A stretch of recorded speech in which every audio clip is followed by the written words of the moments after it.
반갑습니다. 지난 한 주간도 잘 지내셨습니까? 요즘 나라 안팎에서 들려오는 소식들에 우려가 됩니다. 하나님께서 이 나라를 긍휼히 여겨주시고 대통령과 지도자들에게 지혜를 주시기를 기도합니다. 그래서 국민들 마음이 하나가 되고 각자의 자리에서 평안히 살 수 있는 그런 나라가 되기를 소망합니다. 오늘 말씀은 이사야서 37장 14절에서 20절까지 말씀입니다. 함께 저와 같이 읽으면 좋겠습니다. 제가 읽겠습니다.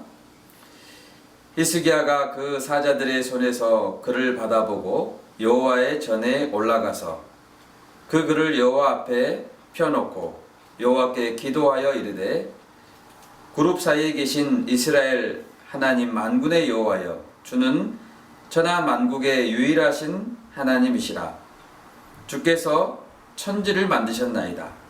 여호와여, 귀를 기울여 들으시옵소서. 여호와여, 눈을 뜨고 보시옵소서. 산헤립이 사람을 보내어 살아계시는 하나님을 회방한 모든 말을 들으시옵소서. 여호와여, 아수르 왕들이 과연 열국과 그들의 땅을 황폐하게 하였고 그들의 신들을 불에 던져 싸우나 그들은 신이 아니라 사람의 손으로 만든 것일 뿐이요 나무와 돌이라. 그러므로 멸망을 당하였나이다. 우리 하나님 여호와여, 이제 우리를 그의 손에서 구원하사 천하 만국이 주만이 여호와이신 줄을 알게 하옵소서 하니라. 오늘 읽은 이사야 37장의 앞장인 36장 1절을 보면 남유다 왕국의 히스기야 왕 14년, 그러니까 주전 701년에 아수르 제국의 왕 산헤립이 쳐들어와서 유다의 견고한 성들을 점령했습니다. 이미 그로부터 20년 전에 북이스라엘 왕국도 아수르 제국에게 멸망당했었기 때문에 유다 왕국의 수도 예루살렘은 그야말로 풍전등화와 같은 상황에 놓이게 되었습니다. 아수르 왕은 주력 부대를 이끌고 유다 왕국의 서쪽 요새인 라기스를 공격하면서 군대 지휘관 랍사게를 예루살렘으로 보냈습니다. 라기스에서 예루살렘까지는 직선 거리로 40km밖에 떨어져 있지 않는 곳이었습니다. 예루살렘에 온 랍사게는 유다 왕국의 정치, 종교 지도자들 뿐 아니라 백성들 앞에서도 갖은 모욕과 위협을 가했습니다. 36장 15절에서는 이렇게 말했습니다. 히스기야가 너희에게 여호와를 신뢰하게 하려는 것을 따르지 말라. 또 20절에서도 이 열방의 신들 중에 어떤 신이 자기의 나라를 아수르 손에서 건져냈기에 여호와가 능히 예루살렘을 아수르 손에서 건지겠느냐 하면서 여호와 하나님의 이름을 능욕했습니다. 그러면 이런 위급한 상황에 히스기야는 어떻게 행동했습니까? 37장 1절을 보십시오.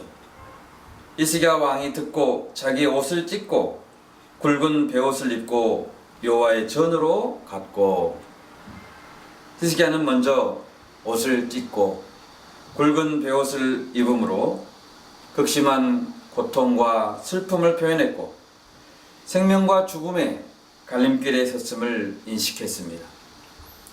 3절에서도 오늘은 환난과 책벌과 능욕의 날이라 아이를 낳으려 하나 해산할 힘이 없음 같도다 라고 했습니다. 해산이 임박해서 아기는 나와야 되는데 산모에게 힘이 없다면 산모와 아기의 생명이 동시에 위험해집니다. 왕을 따라 왕궁의 대신들과 제사장 중의 지도자들도 굵은 베옷을 입고 왕과 한마음으로 뜻을 모았습니다. 그런데 이때 굵은 베옷을 입는 것보다 더 중요한 행동은 히스기야가 여호와의 전으로 갔다는 사실입니다. 그가 여호와 하나님께 갔다는 것은 멸망의 위기에서 긍휼히 여겨주시고 구해주실 분은 오직 여호와 하나님 한 분밖에 없음을 분명히 깨달았다는 것을 보여줍니다. 그리고 히스기야는 나라의 대표들을 하나님의 종 이사야 선지자에게 보냈습니다. 역대하 32장 20절에서 이렇게 말합니다. 이러므로 히스기야 왕이 아모스의 아들 선지자 이사야와 더불어 하늘을 향하여 부르짖어 기도하였더니, 왕과 선지자는 하나가 되어 하나님께 부르짖었습니다. 여러분, 국가적 위기의 때에 우리는 무엇을 해야 합니까? 전능하신 하나님 앞에 나아가 부르짖어 기도해야 합니다. 역대하 7장 14절에서 이렇게 말씀합니다.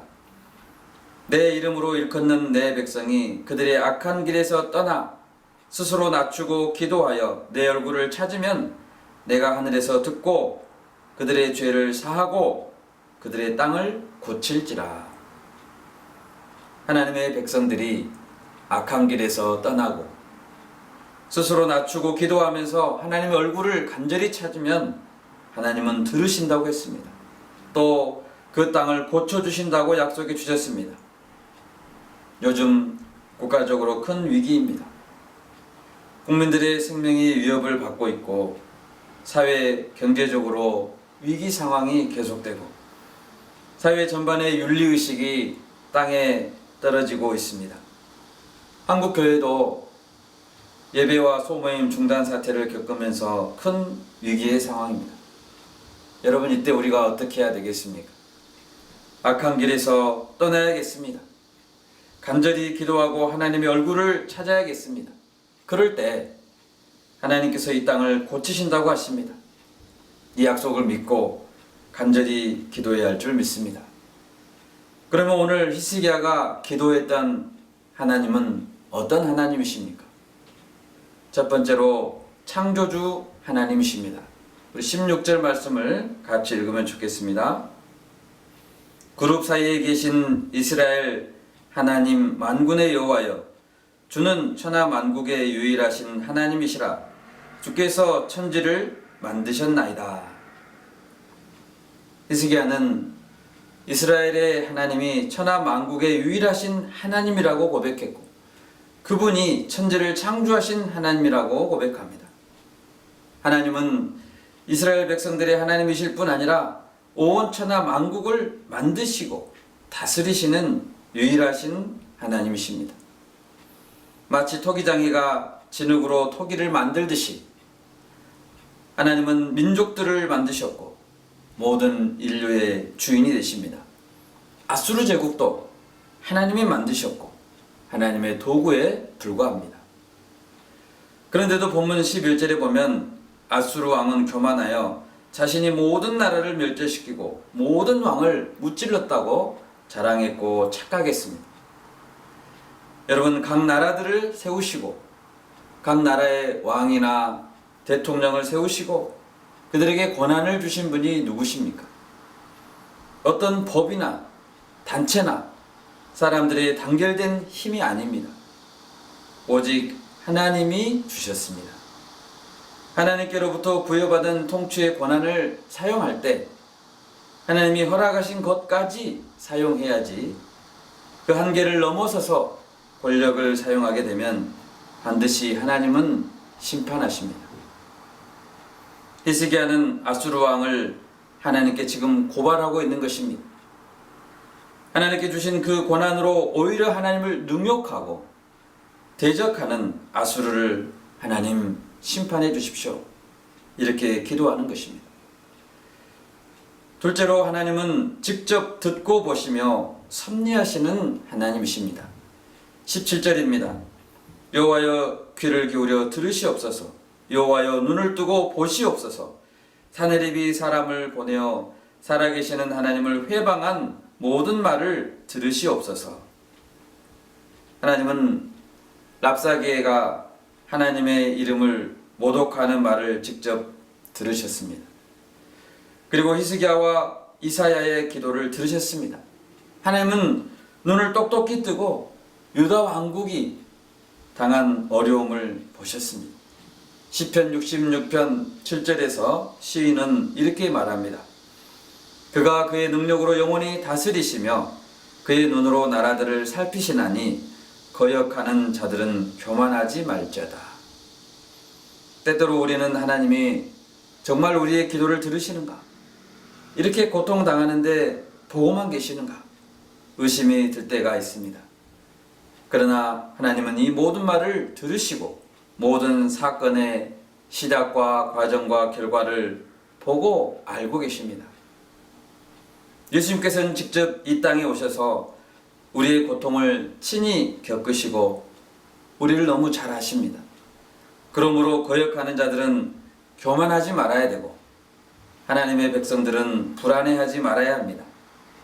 36장 10절에 보면 심지어 랍사게는 하나님의 이름을 거론하면서 자기가 유다 땅을 치러 온 것이 여호와 하나님의 뜻이라고 교만한 말을 합니다.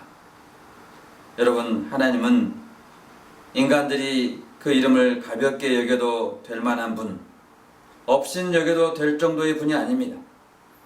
자기가 욕심을 쫓아 행동하고 나서 이것이 여호와의 뜻이라느니 이것이 하늘의 뜻이라느니 오만하게 말해서는 안 됩니다. 하나님은 듣고 보고 마음까지 감찰하시는 분이십니다. 셋째로 하나님은 구원하시는 하나님이십니다. 20절을 봅시다. 우리 하나님 여호와여, 이제 우리를 그의 손에서 구원하사 천하 만국이 주만이 여호와이신 줄을 알게 하옵소서 하니라. 히스기야는 마지막으로 하나님께 호소합니다. 오직 주만이 여호와이신 줄을 알게 하옵소서. 실제로 히스기야의 기도를 들으신 하나님은 어떻게 응답했습니까? 37장 35, 36절에 보면 대저 내가 나를 위하여 내 종 다윗을 위하여 이 성을 보호하며 구원하리라 하셨나이다 하니라. 여호와의 사자가 나가서 아수르 진중에서 18만 5천인을 쳤으므로 아침에 일찍이 일어나 본즉 시체뿐이라. 하나님은 하나님 자신을 위하여 또 다윗과 약속하신 그 약속을 지키시기 위해 싸우셨습니다. 그날 밤에 여호와의 사자를 보내시고 아수르 진중에서 18만 5천 명을 한꺼번에 죽였습니다. 여기서 여호와의 사자는 원어에서 말라크라고 기록하는데 남성 단수로 기록되어 있습니다. 유다 왕국의 군인들은 손 하나도 까딱하지 않았는데도 하나님이 보낸 한 명의 천사가 와서 죽이니 18만 5천 명이 죽었습니다. 하나님의 권세와 능력은 우리가 감히 상상할 수 없습니다. 이 사건이 있은 후에 아수르의 사네립 왕은 본국으로 돌아갈 수밖에 없었고 그의 아들들에 의해서 비참하게 살해되고 말았습니다. 이사야의 예언이 그대로 이루어진 것입니다. 말씀을 맺고자 합니다. 여러분, 나라와 개인이 또는 교회가 위기를 맞았을 때 우리는 어떻게 해야 합니까? 예수 그리스도를 대적하는 원수들이 위협하기도 하고 모욕을 주기도 하지만 결코 두려워하거나 비굴해질 필요가 없습니다. 이 기회를 통해서 애통해하면서 하나님께 더 가까이 나아가 기도해야 합니다. 하나님은 누구십니까? 창조주시고 만물의 주인이십니다. 하나님과 그 아들 예수 그리스도께서 모든 나라와 모든 통치권자를 다스릴 권한을 갖고 계십니다. 하나님께서는 모든 말과 행동을 듣고 보시고 그것에 따라 심판하실 것입니다. 여러분, 대한민국과 지도자들을 위해 기도합시다. 교회를 위해 기도합시다. 오직 여호와 하나님만이 진짜 하나님이시고 예수 그리스도만이 구원자 되심을 온 세상이 알게 될 것입니다. 그 일에 우리가 쓰임받기를 간절히 기도합니다. 제가 기도하겠습니다. 살아계신 하나님, 하나님은 창조주 되시고 섭리자 되시고 우리의 구원자 되심을 믿습니다. 하나님께서 위기에 빠진 이 나라를 긍휼히 여겨주시고 대통령과 지도자들에게 지혜를 주시고 우리 성도들에게도 견디며 이겨낼 수 있는 믿음을 허락하여 주시옵소서. 하나님께서 긍휼히 여기는 때에 모든 것이 회복될 줄 믿습니다. 이 땅을 고쳐 주시옵소서. 예수님의 이름으로 기도합니다. 아멘.